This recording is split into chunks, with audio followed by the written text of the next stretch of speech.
আপনি আমি পরিবার সপরিবারে মার্কেটে নামতেছি, কেন? মার্কেট করার জন্য। স্বামীর সাথে স্ত্রী মার্কেটে যেতে চায়, তাও কিছু কিছু, অধিকাংশ স্ত্রীরা স্বামী ছাড়া যেতেই স্বাচ্ছন্দ্য বোধ করে। ওই সমস্ত নির্লজ্জ কিছু বেহায়া আত্মসম্মানহীন স্বামী আছেন যারা প্রয়োজন ছাড়া নিজের স্ত্রীকে বাহিরে ছেড়ে দেন। মার্কেটের জন্য যারা বিশেষ অজুহাত ছাড়া স্ত্রীকে টাকা দিয়ে মার্কেটে পাঠায়, এরা হলো সমাজের নির্লজ্জ আত্মসম্মানহীন ব্যক্তি। এটা আপনি মানেন আর না মানেন, সে তার স্ত্রীকে নিয়ন্ত্রণ করতে পারে না, তার আত্মসম্মান বোধ বলতে কিছুই নেই।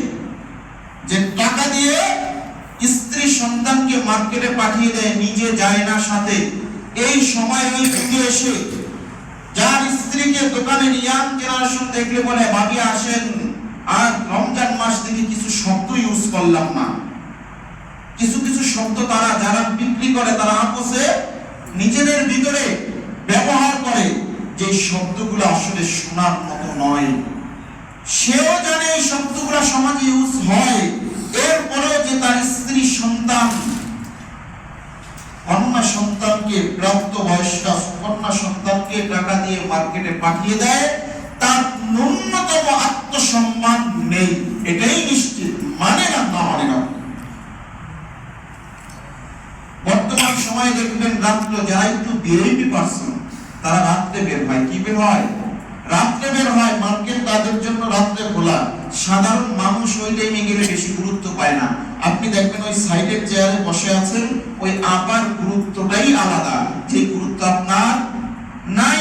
কারণ আপাকে এমন ভাবে ঠকানো যাবে, একজন পুরুষকে এইভাবে ঠকানো যায় না। যে রমজান মাস ইবাদতের জন্য, আবার এরপরে শেষ দশক আল্লাহর নবীর ব্যাপারে বুখারীর 2024 নম্বর হাদিসে আয়েশা রাদিয়াল্লাহু তাআলা আনহা স্পষ্ট ভাষায় বলতেছেন, ইদা দাখালাল আশরু শাদ্দা মিযরাহু। ইনি কোমর বেঁধে আল্লাহর নবী নামতেন ইবাদতের জন্য। ওই জায়গায় আপনার আমার ব্যবসায়ী যারা আছে, বিক্রেতা, তারা কোমর বেঁধে মিথ্যা কথা বলা শুরু করে। আর আমরা যারা সমাজে ক্রেতা আছি, আমরা অশ্লীল বেহায়াপনা নিজের স্ত্রীকে সাজসজ্জায় সাজিয়ে মার্কেটে পাঠিয়ে দেই। উনি সারাদিন ব্যস্ত, ইনকাম করে এসেছেন, ওনার সময় নেই স্ত্রীকে নিয়ে যাওয়া। উনি সারাদিন ব্যস্ততা সেরে এসে শুয়ে থাকে, আর ওনার স্ত্রী ওনার সামনে 3 ডজন মেকআপ একত্রে লাগিয়ে, পারফিউম লাগিয়ে ঘর থেকে বের হচ্ছে। আর গ্রাম্য ভাষায় যদি গালি দিতে হয় তাহলে মাওলা বলা হয়। কি বলা হয় এদেরকে? মাওলা। বোঝেন না? এই ধরনের যারা আছে তারা আত্মসম্মানহীন ব্যক্তি শুয়ে শুয়ে দেখে, আর তার স্ত্রী রাত্র 10টা-11টায় সন্তান নিয়ে মার্কেটে বের হয়। কি করে? চেহারায় বসতে থাকে, বসতে বসে সে শুয়ে শুয়ে দেখে।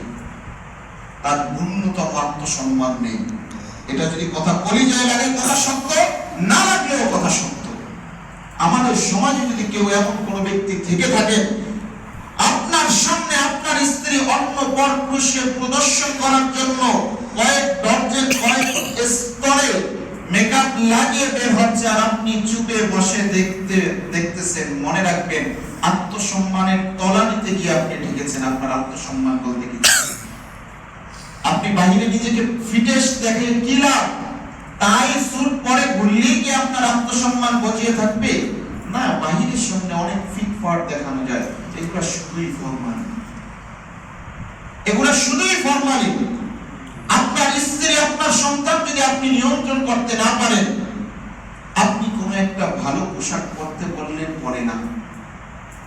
আপনার স্ত্রী কিন্তু আপনার বন্ধুর বার্থডেতে যাওয়ার দিন সবচেয়ে বেশি সুন্দর শাড়িটা পরে যায়।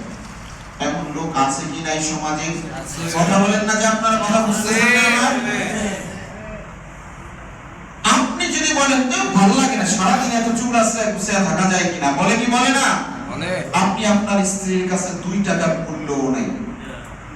আপনি একজন প্রকৃতভাবে মনে রাখবেন মূল্যহীন মানুষ। তাহলে আপনি যদি নিয়ন্ত্রণ করতে পারেন, হ্যাঁ, সাথে 2-1 মহিলা মানুষ, নারী মানুষ এমন হয়, আসলে এরা ভক্ত অতি পরিমাণ, তাদের হিসাব ভিন্ন। কিন্তু আপনার স্ত্রী মোটামুটি ভালোই ছিল, আপনার স্বাধীনতা, উদারতা স্মার্টনেস, বর্তমান যুগের সাথে তাল মিলানো বিভিন্ন শব্দ ইউজ করে আপনার স্ত্রীকে আজকে এই পর্যায়ে আপনি নিজেই পৌঁছেছেন। বন্ধুদের আড্ডা আপনার স্ত্রীকে আপনি নিয়ে গিয়েছেন। আপনার অনুপস্থিতিতে কোনো প্রয়োজনে আপনার বন্ধুকে আপনি আপনার ঘরে পাঠিয়েছেন। এই যে আপনি আবার আপনার স্ত্রীকে রমজান মাসে মার্কেটেও পাঠাচ্ছেন, আপনার সময় নেই, সারাদিন ব্যস্ত। অতএব এইগুলা ইসলামের দৃষ্টিতে তো নাই, ওই দৃষ্টিতে তো বলার কোনো অপেক্ষা রাখে না।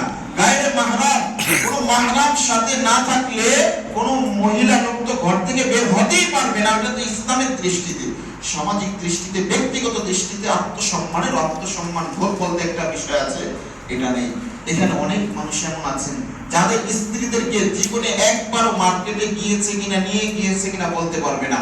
যা ঈদ আসলে কিনে দেয় তো ওটাই পড়তেছে। এমন লোক সমাজে নাই? কথা বলেন না কেন? এমন লোক সমাজে নাই?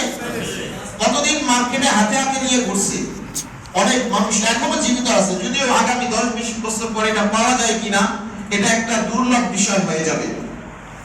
যারা কোনোদিন স্ত্রীকে নিয়ে সহজে মার্কেটে যায় নাই, যেটা পছন্দ করে দিয়েছে, আরে আমি প্রদর্শন করবো কাকে? স্বামীকে। আমার তো অন্য কারোর সামনে প্রদর্শনের কোনো প্রয়োজন নাই। স্বামী যেটা এনে দিয়ে যেই কালার তার পছন্দ হয় এটাই তো আমার পছন্দ। আমি কেন অন্যটা পছন্দ করতে নিজে ব্যক্তিগতভাবে যাইতে হবে? তার মানে আমি অন্য কোনো নিয়ত আছে আমার এখানে? কথা বুঝেন না? কথা তো সহজ। আমি সেজে গুজে যাওয়া কার সামনে জায়েজ? নফল ইবাদত স্বামীর সামনে। তো ওই স্বামী যদি লাল পোশাক এনে দিয়ে সন্তুষ্ট হয় যে আমার স্ত্রীকে এই পোশাকটা পরলেই সুন্দর লাগবে, তো বাস আমি এটা পরে তার সামনে প্রদর্শিত হব, প্রস্তুত হব, নিজেকে সাজিয়ে গুছিয়ে তার সামনে প্রেজেন্ট করব, উপস্থিত করব।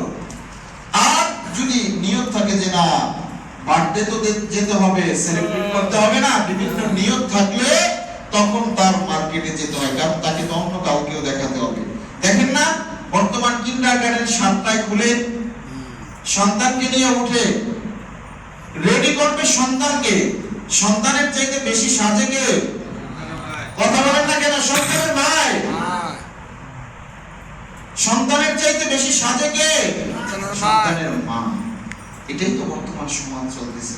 তো এরাই তো ভাবে যে আর তো আমার স্বামী কি, আমার স্বামী কি, আমার স্বামী তো শুধু আমাকে দেখবে না, আমার স্বামী তো এটা বিয়ে করছে, এটা তো আসি, আমাকে দেখতে হবে। পাড়ার যারা আছে, ওই যে রিকশাওয়ালা যে ব্যক্তি প্রত্যেকদিন কাঁচামাল নিয়ে আসে, সেও ওই এলাকার ওই ভাবিকে চিনে। ওই মহিলার স্বামীকে কোনোদিন দেখছে কিনা এটা জানা নাই, কিন্তু ওই মহিলাকে ভাবি হিসাবে ভালো করে চিনে। ওই তলায় অমুক জায়গায় অমুক নম্বর ফ্ল্যাটে তাকে সব ভালোভাবে জানে।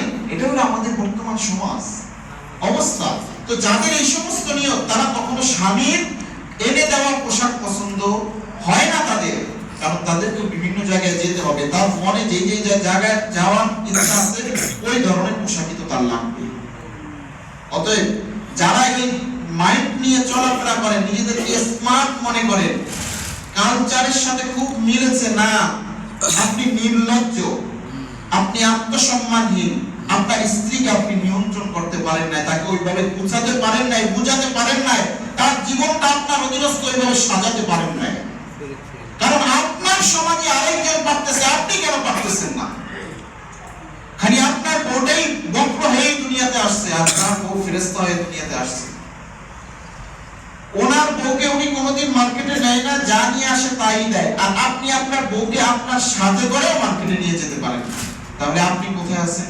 টাকা দিয়ে পাঠিয়ে দিতে হয়। আপনার সাথে গেলে না, তোমার সাথে গেলে তুমি খালি তাড়াতাড়ি করো, ভালো লাগে না, আমি আমার মতো করে আমার সন্তান বান্ধবীদেরকে নিয়ে মার্কেট করবো। আবার দেখবেন এই ঈদ আসলে ইউটিউবাররা তো এখন আছে সমাজ নষ্ট করে, কিছু অধিকাংশ ইউটিউবার সমাজ নষ্ট করার কারিগর বর্তমানে।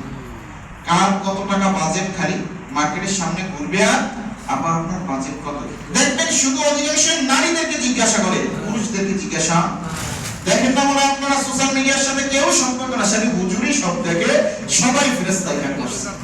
হ্যাঁ না কিছু বলেন না কেন? আর একজন হাসি দিয়ে বলবে আজকে এবার 12 লাখ, 3 লাখ, 5 লাখ, 10 লাখ বাজেট, বলে কি বলে না?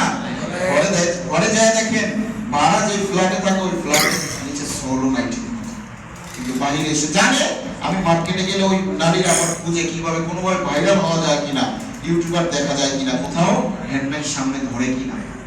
এটা সমাজের পরিস্থিতি বর্তমানে। আপনি ছেড়ে দেন, আর আপনার স্ত্রী তো শুধু মার্কেটের লোক দেখে না, এখন তো আধুনিক যুগ, ওই যে ইউটিউবাররা দেখে সারা দেশকে দেখায় দেয়। ফুড আপনি কি আপনারা দেখেন না?